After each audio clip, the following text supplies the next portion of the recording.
akan membahas dengan Kementerian.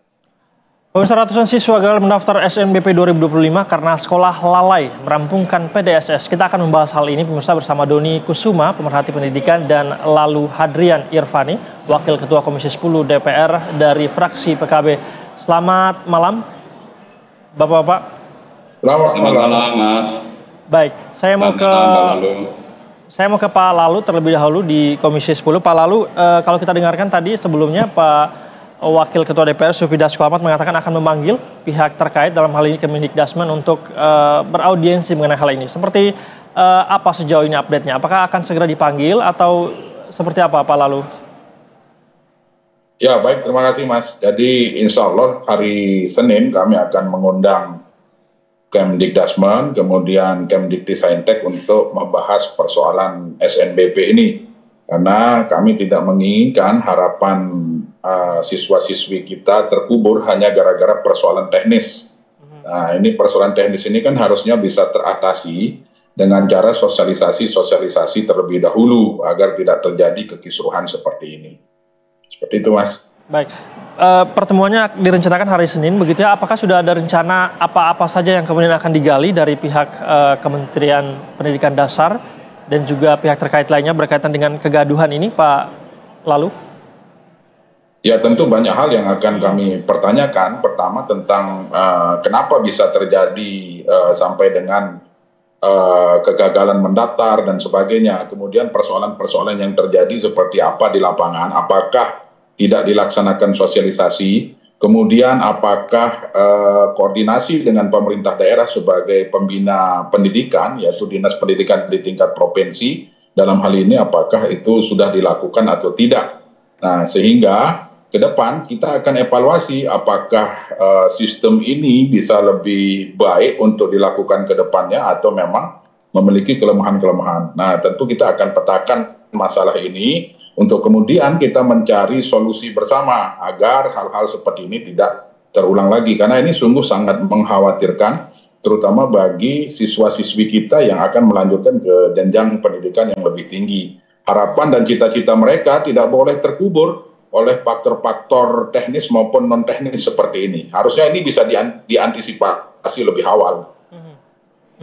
Baik, saya mau ke Pak Doni Kusuma, pemerhati pendidikan. Pak Doni, saya ingin meminta tanggapan awal Anda berkaitan dengan kegaduhan. Ini bisa kita sebut sebagai kegaduhan karena siswa kita sampai turun ke depan sekolah berunjuk rasa, menyampaikan aspirasi mereka, keberatan mereka terhadap sekolah yang lalai, terhadap hak-hak mereka. Seperti apa tanggapan Anda, Pak?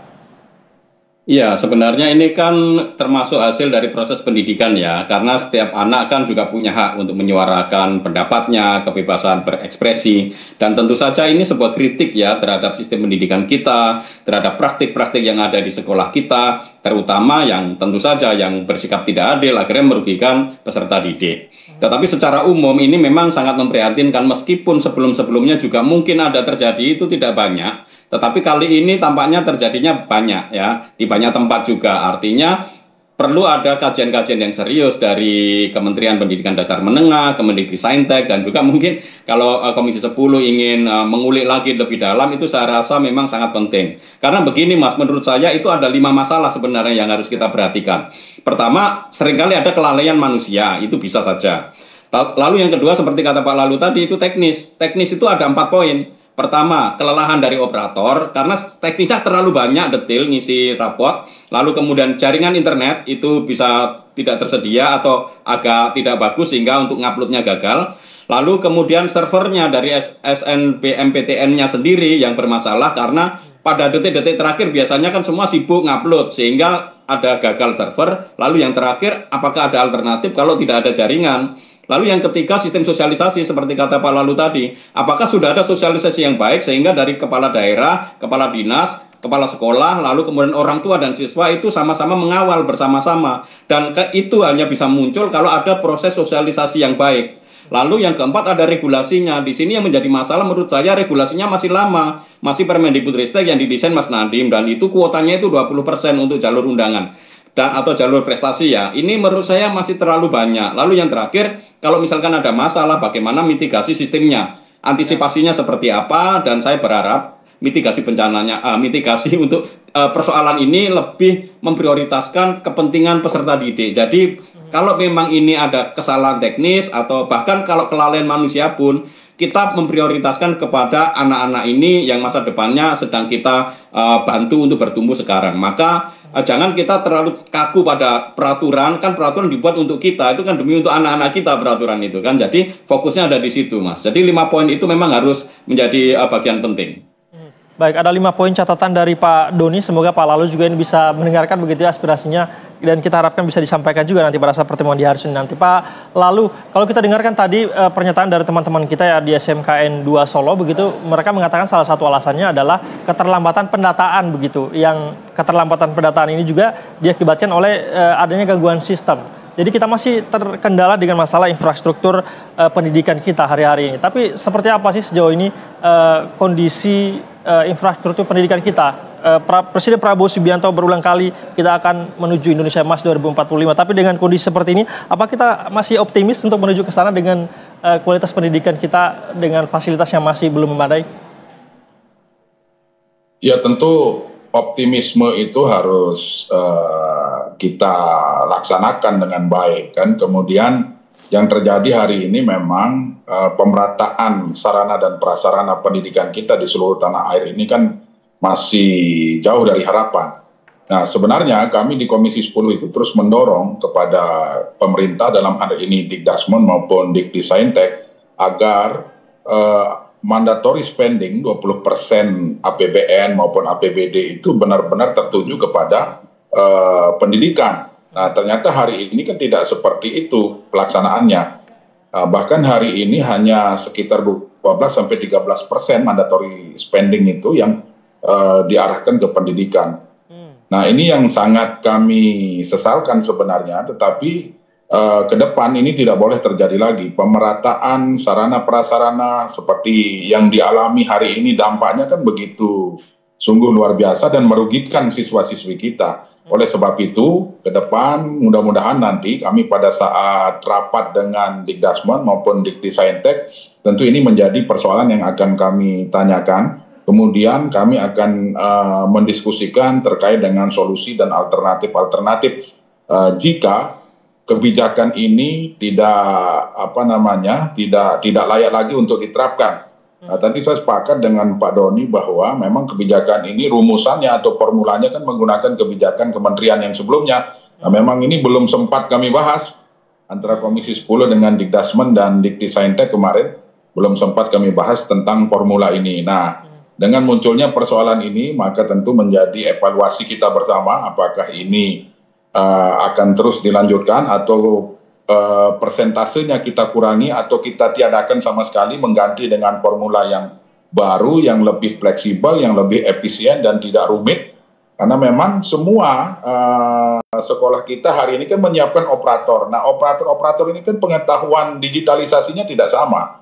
Kemampuan mereka tentang teknologi juga tidak merata, nah sehingga dibutuhkan lagi sosialisasi terhadap itu. Nah kemungkinan di daerah-daerah yang terjadi hari ini, ya faktor-faktor yang disebutkan oleh Pak Doni tadi menjadi kemungkinan menjadi penyebab, sehingga muncul kekisruhan yang hari ini menjadi pemberitaan di media-media nasional kita. Seperti itu, Pak. Tapi Pak Lalu, dengan pertemuan di hari Senin nanti itu, apakah juga kemudian kita memastikan, ini kita tahu pasti mungkin teman-teman siswa-siswa sedang menonton juga misalnya, apa kita akan memastikan bahwa hak-hak mereka kita akan tetap penuhi begitu, karena kita tahu waktu ini terbatas untuk mendaftar program ini, Pak Lalu? Ya tentu nanti hari Senin ini kan kami akan petakan masalahnya, apakah itu human error, apakah itu karena gangguan internet atau gangguan jaringan, atau memang betul-betul tidak dilaksanakan oleh pihak sekolah. Ini tentu kami akan mengecek data dari Kemdikdasmen, karena Kemdikdasmen yang menerima laporan maupun Kemdikdisayintek. Tapi yang terpenting adalah kami Komisi 10 terus berkomunikasi agar kementerian terkait bisa lebih fleksibel. Bahkan kami berharap ada kelonggaran waktu, karena ini kan masih ada nih. Masih ada waktu untuk bisa mengupload kembali bagi sekolah-sekolah yang hari ini gagal upload. Kemudian bagi siswa-siswa kita, kami berharap mohon tenang, kami juga sedang berkoordinasi terus dengan pihak kementerian agar hal ini bisa ada solusi dan jalan keluar sehingga siswa-siswi kita bisa mengupload kembali, bisa mendaftar melalui jalur SNBP ini, seperti itu. Baik, tentunya yang diharapkan para siswa-siswi kita begitu ya Pak. Lalu saya mau ke Pak Doni. Pak Doni, ya. Dengan kita sudah bicarakan tadi berbagai masalah yang ada, kondisi realitas di lapangan yang ada. Menurut Anda solusi alternatif yang paling realistis kita bisa lakukan saat ini apa untuk mengatasi masalah ini, Pak Doni? Ya, pertama-tama karena ini kebutuhan mendadak ya, dan memang tidak semuanya bermasalah, Mas. Kita harus ingat itu hanya ada beberapa yang bermasalah, maka yang bermasalah itu saja yang langsung di-handle. Maka pemetaan persoalan itu harus cepat. Menurut saya, apakah itu karena kelalaian, atau apakah karena sistem informasi, atau karena jaringan, semua itu perlu diberi ruang untuk mereka bisa mendaftarkan. Toh mereka yang sudah mendaftarkan pun belum tentu mereka diterima loh, karena kan kuotanya itu tergantung dari perguruan tingginya. Memang ini kan ada porsi yang berbeda ya. Di setiap sekolah untuk akreditasi A 40%, akreditasi B 25%, akreditasi C 5%. Itu kan jumlah siswanya banyak, apalagi seperti di 800 siswa itu berarti sekitar 300-an eligible. Kan tidak semua 300 itu akan lolos, Mas. Jadi meskipun mereka itu terdaftar, itu tidak otomatis jalur prestasi itu akan mereka miliki itu. Jadi mereka harus bersaing dengan sekolah-sekolah yang lain. Tetapi tentu saya mengharapkan Permendikbudristeknya itu diubah, Mas. Karena kuota 20% itu terlalu tinggi menurut saya untuk jalur prestasi. Karena kalau kita mau menjaring anak-anak yang benar-benar berprestasi itu ya maksimal 5% lah. Karena anak-anak yang terbaik itu di setiap kalau kurva normal itu ya sekitar di ujung saja yang bagian 5% itu. Sehingga nanti operator tidak terlalu capek nginput nilai. Karena kalau 300 ngisinya itu terlalu banyak. Kalau 800, 5% kan lalu bisa lebih sedikit operatornya, sekolah untuk menginput nilai. Karena yang diinput kan hanya mereka yang eligible atau mereka yang memenuhi kualifikasi bisa mendaftarkan diri di jalur berdasarkan prestasi ini. Begitu, Mas. Baik, Pak, lalu seperti apa tanggapan Anda berkaitan dengan argumen Pak Doni tadi?